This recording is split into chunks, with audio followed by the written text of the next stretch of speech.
Shabbat Shalom. Good morning, everyone. I'm Rabbi Jenny Grainspan, your congregation Beth-El here in Indianapolis. Shabbat Shalom and good morning. Glad to see us gather for our weekly Torah Talk, the last one for the book of Leviticus for this year.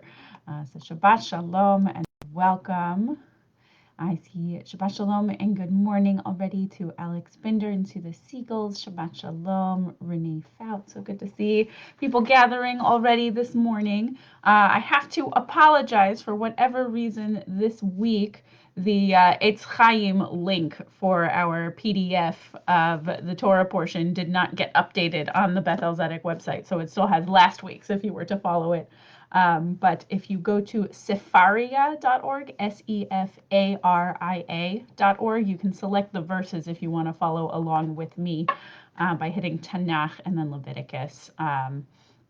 Or if you have a physical Etz Chaim, feel free to grab that or any other physical Chumash, or just listen in.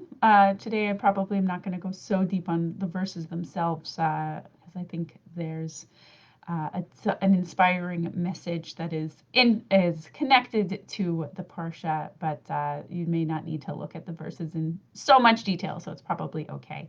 But before we dive in, Shabbat Shalom and good morning to Jody Zucker and to Alan Hamburger, to James Roth and Margot May. I'm so glad that so many are already here, and good morning. Shabbat Shalom to the Sclairs as well.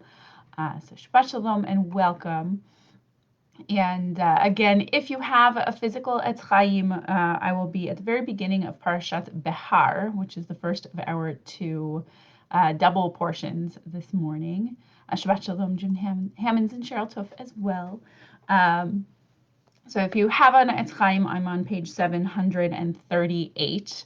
If you are using a different Chumash, or if you want to try out using sefaria.org, I will be in Leviticus chapter 25, verses 3 and 4 are the two that I'm going to look at for our theme this morning. But again, it's okay if you don't actually have one, and I apologize that the PDF didn't get updated this week for everybody to follow along, especially if you're kind of keeping them to have your Torah portions.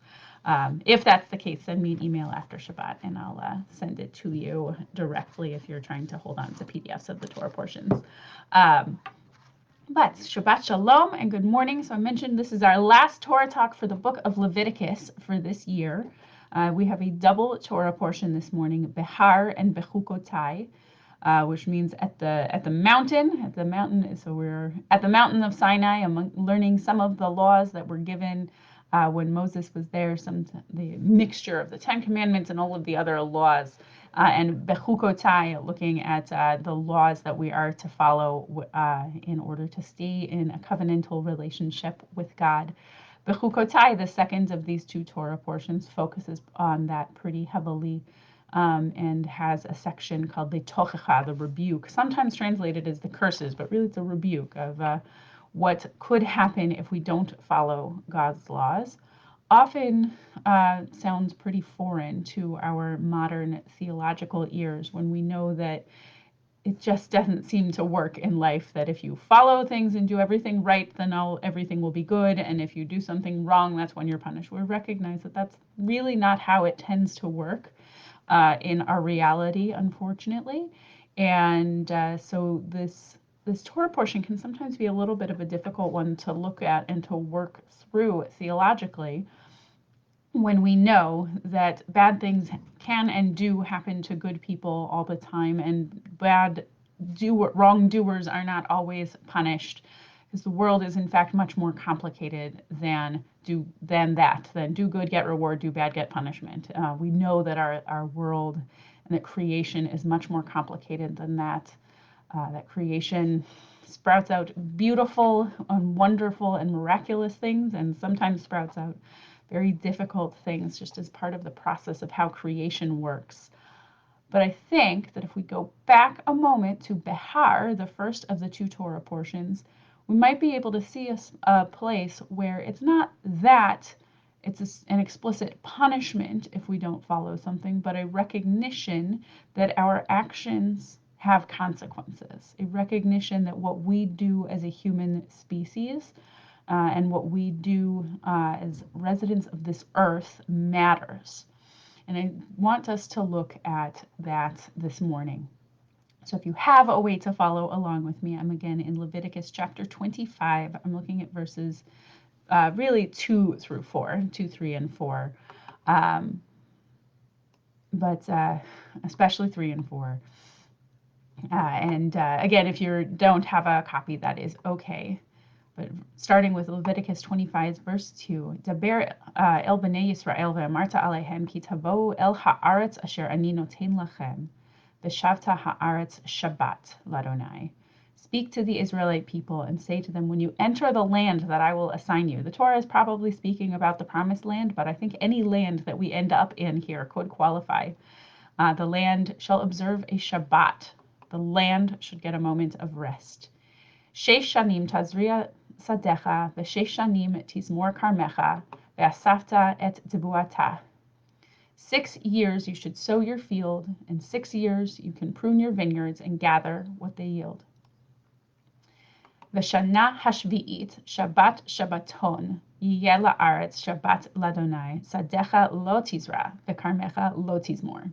But in that 7th year in the land, the 7th year, the land shall have a Shabbat. The land shall have a Sabbath of complete rest, a Sabbath of the Lord, and you shall not sow your field nor prune your vineyard. So for the 7th year, you should give the land Shabbat. And this is often called the Shemitah, which means kind of a relinquish. So we relinquish control of the land. And so this command, it comes up a few times. We saw it once in Exodus. We'll see it once again in Deuteronomy. But here we have the command for the Shemitah year, a year in which we take 1 out of every 7 years to not exert ourselves on the land, is really what it ends up meaning. That for 6 years, we can go ahead and do any of the planting and pruning that we might need to do. And for that last year, we stop. We give it 1 year, we give a break. And if you keep going along, Cheryl, I see, thank you, Cheryl Tuff, I see we have a link to another place that we can find the text that we're looking at. For that last year, for that 7th year, we just don't. If there's food that grows, we are allowed to eat from it, but we shouldn't do the work to force it to happen. This makes me think of last year, around this time, pretty early on in our experience of the pandemic, when we were truly much more locked down. When, as human beings, most of us really did stay at home most of the time. We didn't drive as much, we didn't take planes, and we truly stayed at home. And we truly did the modern version of letting the land and letting the earth rest. There was marked, if I remember correctly, there was marked lowering of pollution rates in larger cities with lots of drivers. I have friends from Los Angeles who said how clear the air felt when they took a walk. That they'd never really noticed. They knew how polluted Los Angeles was with all of the drivers, but had never really experienced it and recognized it until we had about a month of people not driving very much. There was marked lowering of pollution in the waters of Venice with boats not going through in Italy.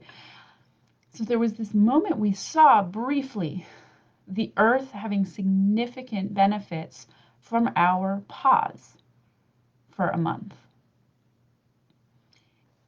And I think that there's something, this ties to this piece that we're looking at in this morning's Torah portion, where we're meant to pause to allow the land that we rely on for food to restart, to give itself its rest, and to give itself its own reset period that we get every week for 1 day in Shabbat.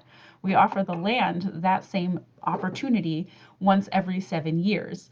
And here we saw it. We saw a brief glimpse of what it could be last year. And I think that we have in this Torah portion the reminder that this earth is a blessing, how much it can provide and produce and give us to sustain us is a blessing, it is a gift. And we have to recognize that. And sometimes that means we pause, maybe we travel a little bit less.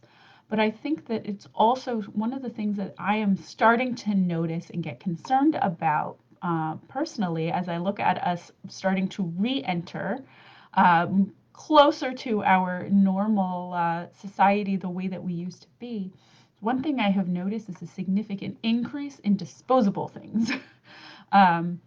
I was able to go to a restaurant for the first time in a long time the other day, and I went for pizza. And rather than there being shakers with Parmesan cheese and red pepper flakes, we now, as a way to keep ourselves safe from one another and to reduce touch points where we might infect one another, we started getting instead the little packets, which means that there's more little paper being produced, more little things getting thrown away, the little plastic liners.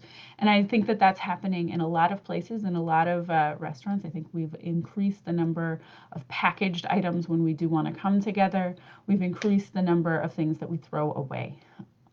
Again, we had made many strides toward lowering some of that, and I've noticed with the pandemic that we've started that. So I hope that this week, with this reminder of Shemitah, this reminder of letting the land and the earth get a moment of pause and rest, wonder if you can take a look for yourself and notice if there's anything that you've either brought back in that you had stopped using, disposable. Maybe it's grocery bags. I know for me it was grocery bags at first. Maybe it's masks. Maybe the disposable masks can be easier and more convenient, and in some places that is necessary so that you can change them for cleanliness. But maybe if you're someone who doesn't interact as much in the public, maybe a washable and reusable one is a way to continue to help the earth. So I invite us this week, as we are reminded of giving the land a rest. And twice in these verses, this is not just a rest for a Shabbat for the land, but by giving the earth a rest, we also give God a rest. It harkens back to creation for me, that God created and then God took a rest, and that is where we get our Shabbat. But the land needs it too. Creation needs it too, and the earth needs it too.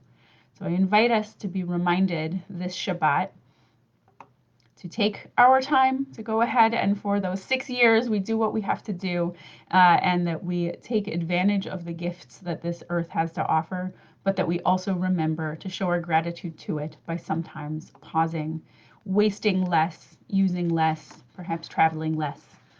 Just a little bit of little things that we can do. If we all do a little bit, maybe if we all just find a way to do 1/7 of the work, it will be enough rest to help our earth begin to heal from the many, many years that we have not been the best residents of it. And again, that second part of our Torah portion, the tochecha, the rebuke, I don't know that it's truly a punishment in reward and punishment system, but perhaps just a reminder that if we don't follow this, sometimes the land can't handle it, because some of those curses are that the land won't be able to grow as well. So I hope we take this reminder. I hope we do, each of us, our own parts to help keep this earth as beautiful and miraculous as it already is, and that we always remember the gift that we have received. So say Shabbat Shalom. Thank you so much for joining me. Shabbat Shalom, and welcome to Carol Steinfeld, to Alex, to Michael Kahn, and to Julia Whitehead. Shabbat Shalom. I'm so glad that you are all here, and I wish us a week of rest, a week of appreciating the environment, and a week of doing at least one little piece of the work to help improve this earth for all of us and for generations to come. Thank you, and Shabbat Shalom.